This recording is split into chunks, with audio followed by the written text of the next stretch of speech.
afternoon and welcome to News Update. I am Udrakobong Achibong. President Bola Ahmed Tinubu has appointed Shamsuddin Babatunde Ogunjimi as the new Accountant General of the Federation after a rigorous selection process. Statement by Special Advisor to the President, Information and Strategy, Bayo Ananuga, says his appointment takes effect from 7th March 2025, the same day the incumbent Oluwatoyin Madeyin will retire.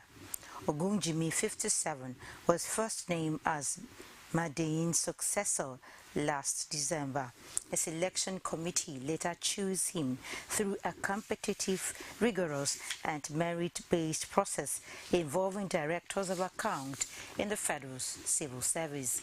The committee conducted the process through 3 stages: a written assessment, an ICT proficiency test, and oral interviews. The selection process underscores President Tinubu's commitment to promoting transparency, excellence, and competence in key public service positions.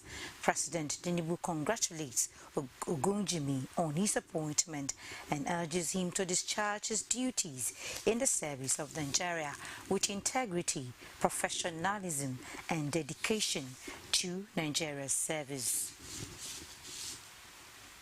And to other matters, a bill to amend the Federal Polytechnics Act 2004 to review and enlarge the administrative structure of the Council of Polytechnics has passed second reading in the House of Representatives. The bill is seeking inclusion of representatives of technical institutional bodies like the National Board for Technical Education as part of the membership of the Council, and also the abolition of the HND and degree dichotomy. HND degree dichotomy, their own position, which is taken collectively as a board comprising the whole entire polytechnics in the country, is that we should move for the abolishment of HND, and in place of it to have Bachelor of Technology as a replacement, so that at least graduates of polytechnics will be able to compete hand in hand with other universities. In other resolutions, the House advocates empowerment of victims of insurgency in Borno State who are relocating to their home communities. That the insecurity situation improve in Borno State, coupled with the state government effort to close all IDP camps in Maiduguri and environment. Many of these displaced people from Marte local government area are now returning home. Urge the Minister of Labour and Employment to empower women and youth in Marte local government area of Borno State with vocational skill such as hairdressing, barbing, carpentering, and other trainings. Now, the 2025 budget of 54.9 trillion naira is not just a financial document.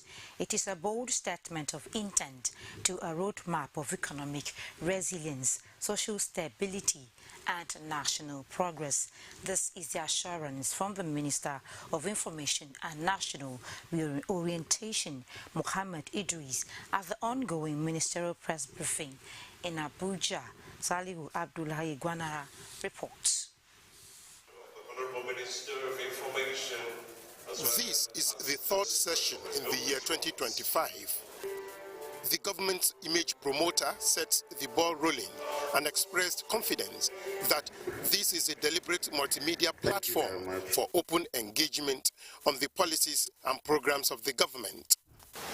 In an era where misinformation and sensationalism can easily distort public perception, your commitment to truth and fairness is more important than ever. In the year 2025, he insisted Nigerians will enjoy the fruit of the transformative reforms initiated by President Tinubu's administration.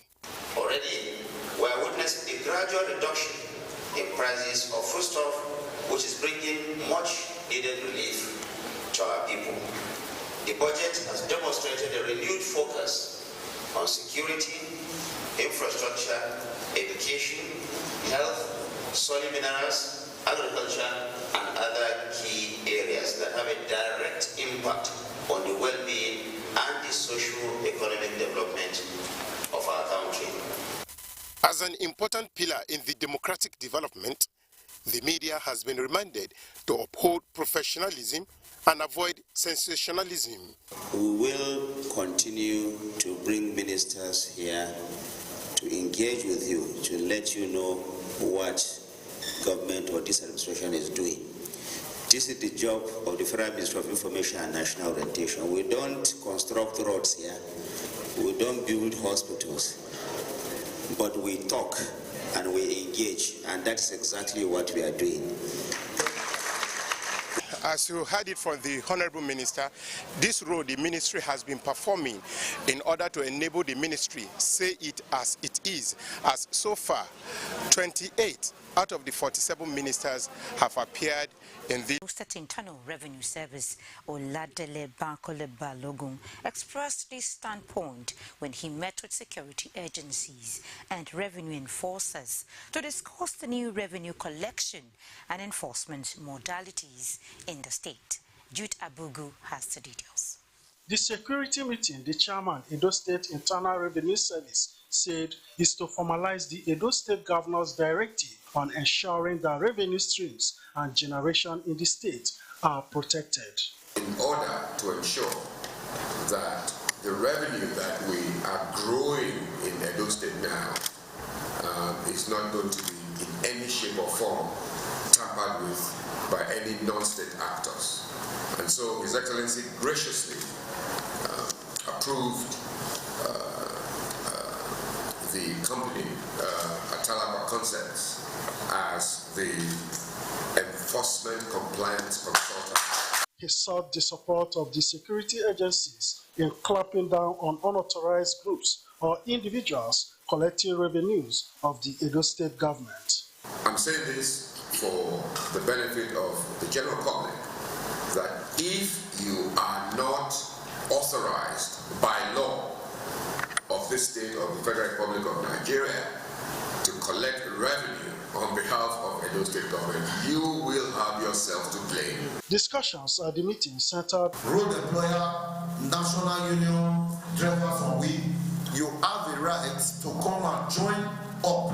If you want to work, come and join this revenue enforcer and work under government. Representatives of security agencies urged the Revenue Board to embark on public enlightenment campaigns to educate citizens on the new revenue collection modalities. In Benin, Jude Abugu, NTA News. We now take a break. We'll be back shortly. Please stay tuned.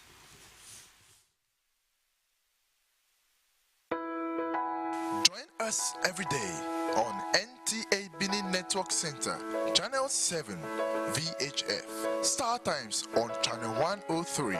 You can log on to our social media handles: YouTube, NTA Benin, Facebook, NTA Benin, Twitter, NTA Benin 1. For breaking news, call our news desk on 091-535-59648. NTA Benin, the award-winning station.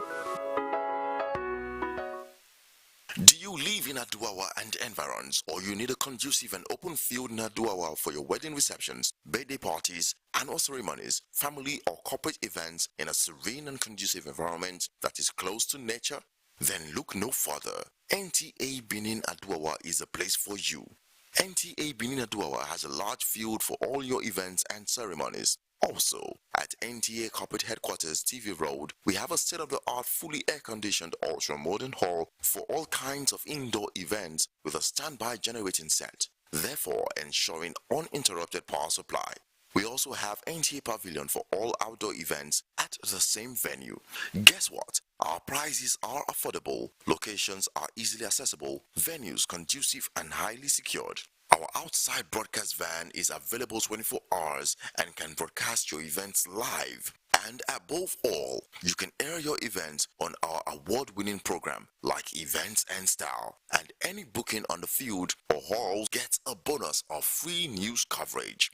Wow! What are you waiting for? Grab this opportunity and have your celebration in a grand style. For inquiries and bookings, please call NTA Benin, the award-winning station.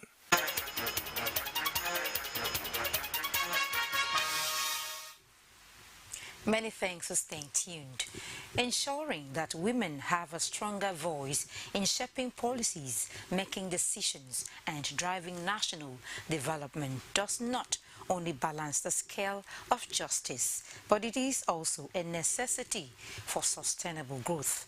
Nigeria's First Lady Oluremi Tinubu stated this in a message to the opening of an Art for Governance exhibition in Abuja. Adeni Taiwo has the details.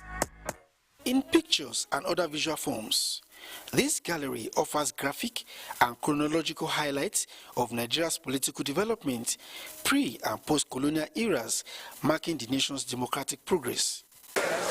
This piece by Segun Wolabi is one of the major offerings on display. In this simple but unique artwork, heroines such as Fumilayo Ransome Kuti and Margaret Ekpo, whose lives shaped gender activism in Nigeria, come alive again. And in silent repose, they appear to further inspire contemporary agitation against poor women representation in Nigeria's parliament, which currently stands at less than 5%. Nigeria's First Lady Oluremi Tinubu, who has carried the banner of women affirmative action in different capacities, is happy that art offers another strong platform to push for improved women inclusion in governance. Her message was delivered by wife of the Speaker, House of Representatives, Fatima Tajuddin Abbas. Art has always been a powerful tool for storytelling, challenging perspectives and inspiring change. In the context of governance and inclusion, it offers a unique and compelling way to spotlight the urgent need for greater female representation in leadership and decision-making processes. She pledged her support for the Affirmative Action Bill while urging the National Assembly to expedite the passage of the bill. I firmly believe in the importance of women voices in governance. I urge my former colleagues, the civil society organizations, and the public to embrace the message of this exhibition and collaborate to ensure that women's voices are heard. Beyond drawing support for the Affirmative Action Bill, the Deputy Speaker, House of Representatives, Benjamin Kalu, and other organizers of the exhibition believe that it will help to shape governance. Along with Segun Owolabi's piece, two other artworks stood out for recognition at the exhibition in Abuja. Adeni Taiwo, NTA News.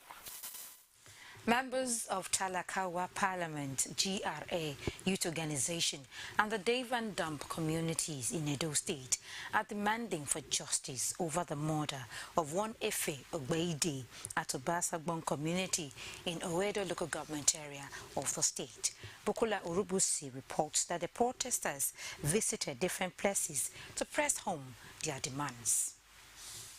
The protesters and the family of the late Efe Ogbeide were at the Edo State House of Assembly, where they were received by the Speaker, Blessing Agbegbako. They told the Speaker that on the 28th of February 2025, the deceased went to supervise his friend's building at the community where he met his untimely death.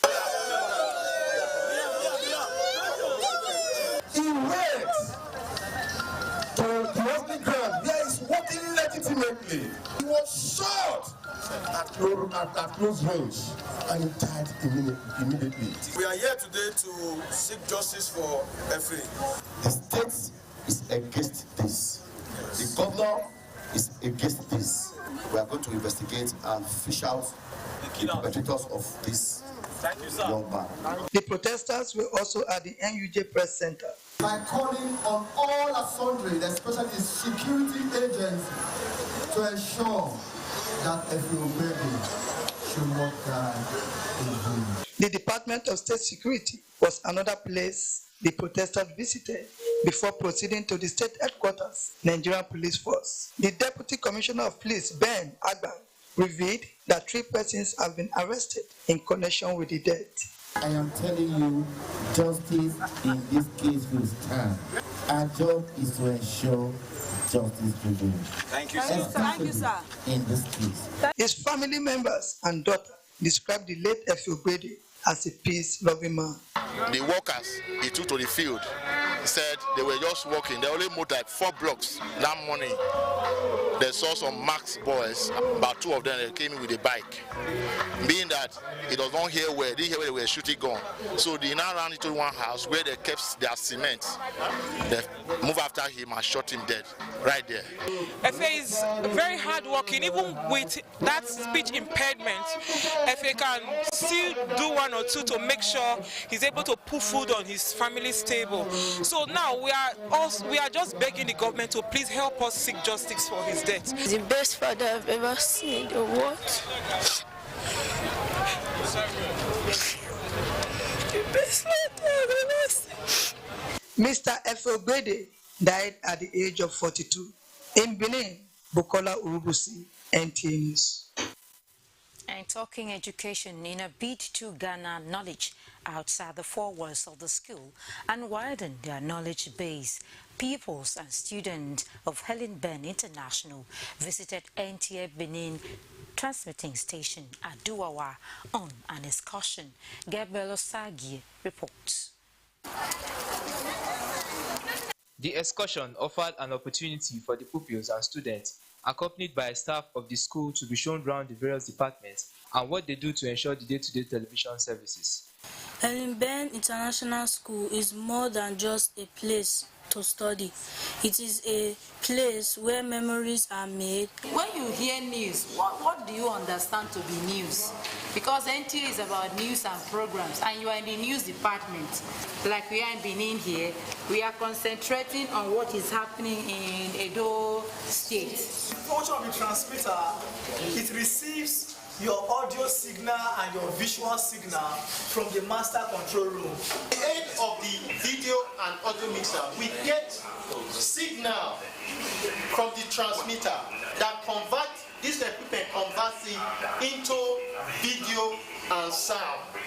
The pupils and students are happy for the practical knowledge and experiences they have acquired from the excursion, which will help to improve their learning. I've learned a lot of things about transmitting, how the news and information goes to our various houses, and how everybody gets to, how the visual and audio gets to our houses, and how we all enjoy our news.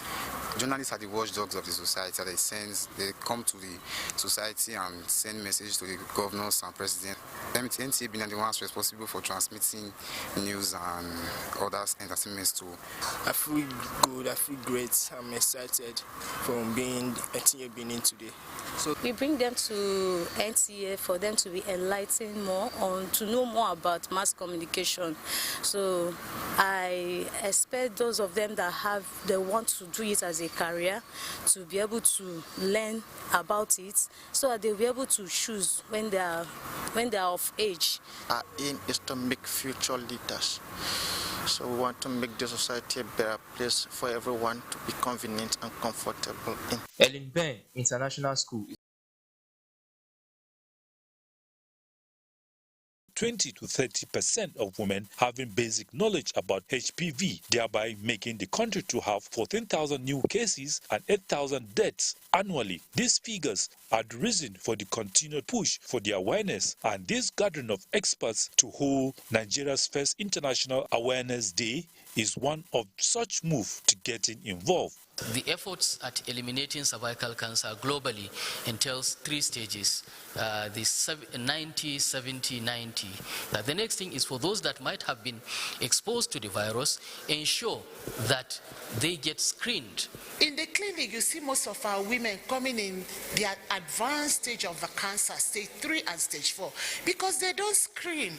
And when they don't screen, they tend to come in a very late stage. So ignorance is playing a very key role. Well, Nigeria, we can say, is following the wave, and I hear and I see things that makes it that Nigeria will not only be a leader, but will be on the way to eliminate cervical cancer, maybe one of the first countries in Africa.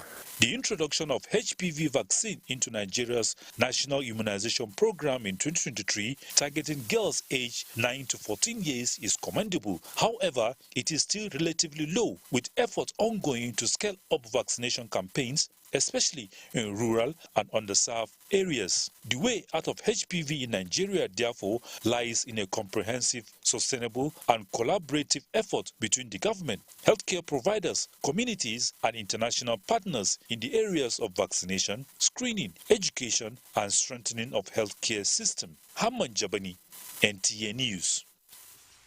Time for another break. We'll be back shortly. Please stay.